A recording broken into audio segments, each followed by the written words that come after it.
जिनमें महिलाएं भी हैं। गजब की बात है कि पूर्व में एक सीजेआई रहे थे, उनकी चीफ जस्टिस ऑफ इंडिया रहे थे, उनकी बेटी भी चीफ जस्टिस बनेगी आने वाले समय में। कोई स्टैट्स नहीं, कोई अहर्ता, कोई किसी भी तरह कंपटीशन नहीं है, चला आ रहा है, विरासत है। तो बीजेपी आरएसएस के लोगों ने अपनी रणनीति बदली है। पहले वो आरक्षण पे सीधा हमला करना चाहते थे, लेकिन हमारे आंदोलन की वजह से आज वो लोग सीधा हमला नहीं कर रहे, तो नए तरीके इजाद किए, जिसका एक नाम निजीकरण भी।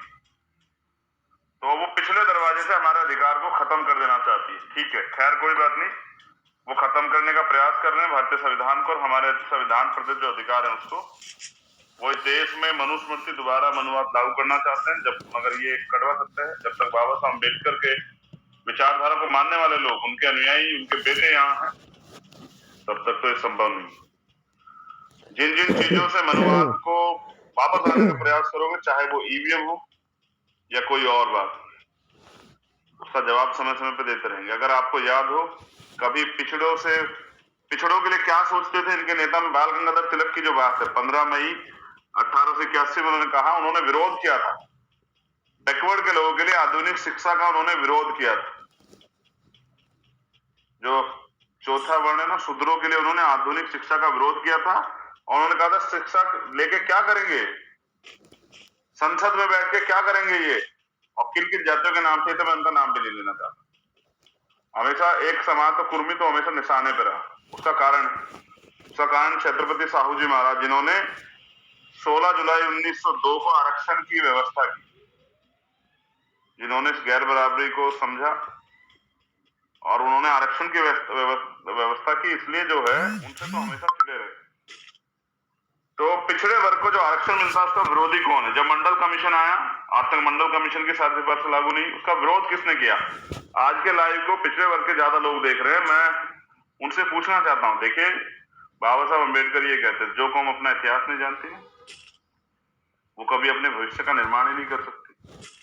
आप अपना इतिहास पढ़िए कि जब आपको आगे बढ़ाने के लिए बाबा साहब तो आर्टिकल 340 में 340 में पिछड़े वर्ग आयोग की बात करके गए थे कि बनना चाहिए, लेकिन जब आपको ये मिलने के लिए काम हुआ, मंडल कमीशन का आंदोलन हुआ, तो आपके समर्थन में कौन था और आपके विरोध में कौन था, ये आपको समझना पड़ेगा। अब मैं बुनियादी बात करता हूँ।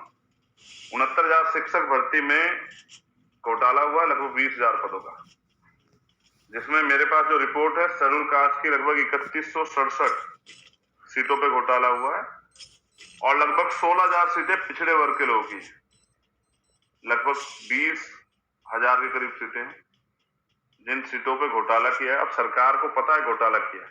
जैसे मैंने कहा, बाबा साहब अम्बेडकर ने लिखा कि 340 में कि आरक्षण पिछड़ा वर्ग आयोग बनना चाहिए। बीजेपी के लोग मजबूर हो गए बनाने के लिए, बनाया, लेकिन क्या है, उस पिछड़े वर्ग आयोग की रिपोर्ट है, मैंने कई न्यूज चैनल को पढ़ के सुनाई और आज भी मैं उसको बता देता हूं कि पिछड़े वर्ग आयोग ने कहा है कि कॉन्स्टिट्यूशन के आर्टिकल 14, 15, 16 का वॉयलेशन हुआ है, उनका उल्लंघन हुआ है। आरक्षण के जो नियम है उनका पालन नहीं हुआ है और आरक्षण को जो है ना इम्प्लीमेंट नहीं किया गया है। जो जिनके द्वारा किया गया, संबंधित अधिकारी, उनके खिलाफ गंभीर कार्रवाई होनी चाहिए और जो लाभार्थी वंचित रह गए हैं, वंचित लाभार्थियों को नियुक्ति देनी चाहिए। और ये पिछड़ा वर्ग आयोग मैंने नहीं बनाया, ना ही पिछड़े वर्ग के लोगों ने बनाया, माननीय प्रधानमंत्री जी ने बनाया। अब वो एक संवैधानिक संस्था है, वो उनकी ये रिपोर्ट है कि साहब ऐसा हुआ है। अब सरकार को समझ में नहीं आ रहा, सरकार फंस गई, क्योंकि इस बात ने, मैं धन्यवाद देता हूं उन साथियों को जो वहां आंदोलन बैठे हैं, क्योंकि आपने सरकार को बैकफुट पे लाके खड़ा कर दिया। घोटाला हुआ है, सरकार को पता लग गया कि घोटाला हुआ है, सिस्टम को पता लग गया घोटाला हुआ, यानी कि करप्शन, और करप्शन के खिलाफ नारे की बात करते थे।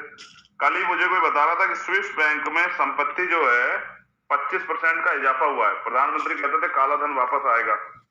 स्विस बैंक में जो भारतीयों की संपत्ति है उसमें 25% का इजाफा हुआ है, आपको शायद कोई ना बताए, लेकिन ये एक सच, काला धन वापस नहीं आया। यहां से जिन लोगों ने और काला धन डेवलप किया उन लोगों ने जमा करा दिया।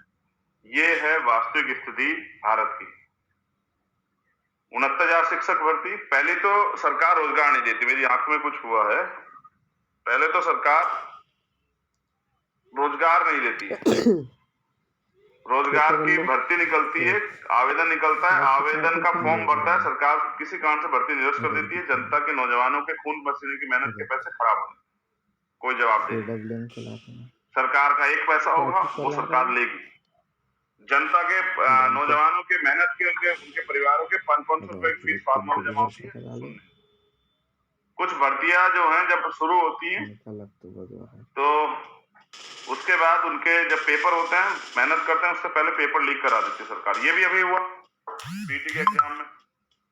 जिस सरकार पे पेपर नहीं संभल रहा, उत्तर प्रदेश की जनता कैसे संभालेगी?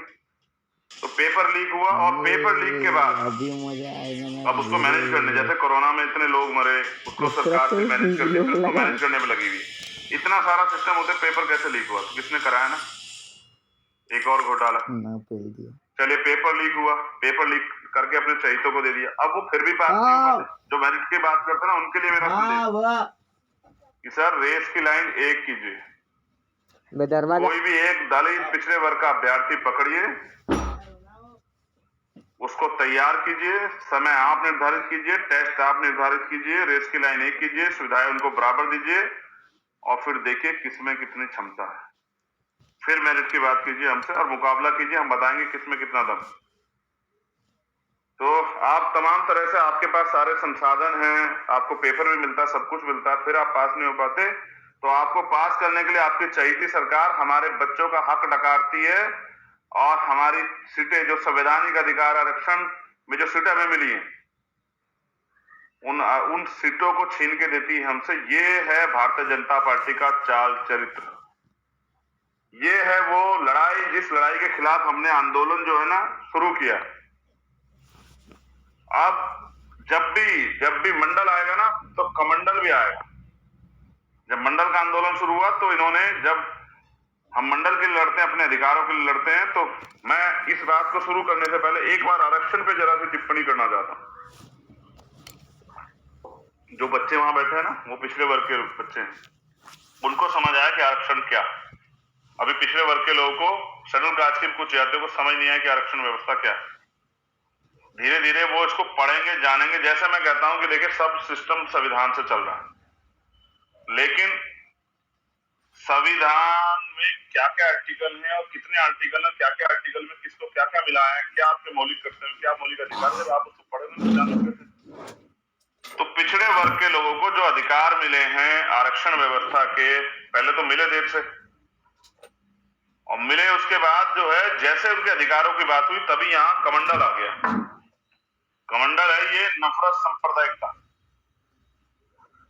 जब पिछड़े वर्ग के लोगों को बुनियादी रूप से मजबूत होने का, आरक्षण समझते हैं, रिप्रेजेंटेशन, प्रतिनिधित्व, कि राजकाज में आपकी हिस्सेदारी कितनी। मैं बस आपको एक बार बता देता हूं कि आरक्षण व्यवस्था बेसिकली है क्या। आरक्षण व्यवस्था है कि इस देश में लगभग 2% सरकारी नौकरियां हैं, 98% तो निजी सेक्टर पहले से ही, उसमें कोई आरक्षण नहीं। इन 2% सरकारी नौकरियों में सभी, जितनी देश के अंदर जितने जनसंख्या है, उस जनसंख्या के आधार पर आरक्षण व्यवस्था तय हुई थी, जिसमें पिछड़े और दलित वर्ग के लोगों को लगभग 49.5% आरक्षण मिला। इसलिए कि राजकाज में इनकी हिस्सेदारी होनी चाहिए। क्योंकि मैं आपको स्पष्ट तौर पे एक और सीधी लाइन बताता हूं। सोचे कोई, जैसे अभी भारतीय जनता पार्टी सरकार है, और इनकी सरकार में इनके चाहने वाले, इनसे जुड़े हुए लोग अपराध करते हैं, और अगर सिस्टम में हमारे लोग नहीं बैठे तो हमारे लोगों को न्याय कैसे मिलेगा? जैसे हाथरस का एक मामला हुआ, पूरी सरकार लगी बचाने के लिए, तो न्याय कैसे मिलेगा? न्याय तब मिलेगा जब वहां आपके समाज का को संबंधित अधिकारी होगा, जो न्याय दिलाने में आपकी मदद करेगा। और जैसे तमाम तरह से सरकारी नीतियां आती हैं, अब वो आप तक पहुंचे कैसे, कौन बताए? जो लोग आपसे इतना भेदभाव करते हैं, अभी कास्ट नहीं खत्म हुआ, वो लोग आपको क्यों बताएंगे? तो ये कौन बताएगा? इसलिए जो है ना, प्रतिनिधित्व होना चाहिए। भागीदारी का मामला है, जिसकी इतनी संख्या वाली उसकी उतनी हिस्सेदारी, जब आपका व्यक्ति वहां होगा। इसलिए हमारे लोग सिविल सर्विसेज को जो है ना चयन करते हैं। वो पैसे कमाने नहीं जाते, पैसा तो दिमाग के जरिए वो बिजनेस करके कहीं और से भी कमा सकते हैं, या और किसी जॉब में भी जा सकते हैं। लेकिन वहां वो जाते इसलिए हैं कि जिससे वो इस समाज के प्रति जो है ना अच्छे पदों पर बैठ के जिम्मेदारी के, जहां से समझिए कि इम्पोर्टेंट जो विभाग है वहां बैठ के अपने लोगों की तरक्की के रास्ते खोल सके, उनको समझा सके, उनको आगे बढ़ा सके, क्योंकि उनके लिए सरकार नहीं सोच रही है। सरकार सोचती तो वो आगे बढ़ जाते हैं। वो इसलिए सिविल सर्विस चयन करते हैं कि वो सामाजिक रिस्पॉन्सिबिलिटी को समझते हैं कि उनकी सामाजिक कर्तव्य है, जिस समाज से वो आए हैं आरक्षण की बदौलत, तो वो समाज को पे बैक टू सोसाइटी कुछ दें। लेकिन ये क्रीमी लेयर तमाम तरह की चीजें करके एक अधिकारी कर्मचारियों में और आम जनता में एक सामंजस्य वो खत्म करा दिया गया है सरकार के द्वारा। ये इस तरह का प्रचार प्रसार करते हैं, जबकि सच ये है कि हमारे जो लोग बैठे हैं उनको, जैसे मैं उत्तर प्रदेश की बात करता हूँ, उत्तर प्रदेश में लगभग 16 के करीब जो है 16-17 आरक्षण के हिसाब से हमारे लोग बैठते हैं जो डीएम एसएसपी होने चाहिए, लोग तैनाती पे होने चाहिए। शायद 3 डीएम है मुश्किल, और ये एससी के हैं, एक एसटी का है मुश्किल है। यानी कि 10 जिलों से हमारे पद खाली गए, 10-12 जिलों से। और एसएसपी भी मुझे लगता है 2 हैं सिर्फ। अब ये खेल कितना आगे तक चलता समय, जब एसएसपी वहां नहीं है तो थानेदार नहीं होंगे, सीओ नहीं होंगे, तो एससी एसटी के जो अधिकारी कर्मचारी हैं, जो थानाध्यक्ष एसआई बन के बैठे हैं, वो लाइन में पड़े होंगे। उनकी ड्यूटियां कोर्ट में कहीं ऐसी जगह लग रही होगी, वो बेचारे कुछ नहीं कर पाएंगे, उनको अवसर नहीं मिलेगा। ठीक है। दूसरा,